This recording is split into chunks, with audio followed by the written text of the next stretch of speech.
حضرت عائشہ رضی اللہ تعالیٰ عنہ سے روایت ہے کہ حارث بن حشام نے آپ صلی اللہ علیہ وآلہ وسلم سے پوچھا کہ آپ صلی اللہ علیہ وآلہ وسلم پر وحی کس طرح آتی ہے؟ آپ سلم نے فرمایا کہ کبھی مجھے گھنٹی کی سی آواز سنائی دیتی ہے اور یہ مجھ پر سخت ہوتی ہے، اور کبھی فرشتہ آدمی کی صورت میں آ جاتا ہے اور مجھ سے بات کرتا ہے، پھر میں اسے یاد کر لیتا ہوں۔ حضرت عائشہ فرماتی ہیں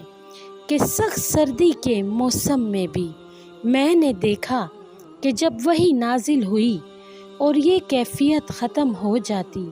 تو آپ صلی اللہ علیہ وآلہ وسلم کے ماتھے پر پسینہ آ جایا کرتا تھا۔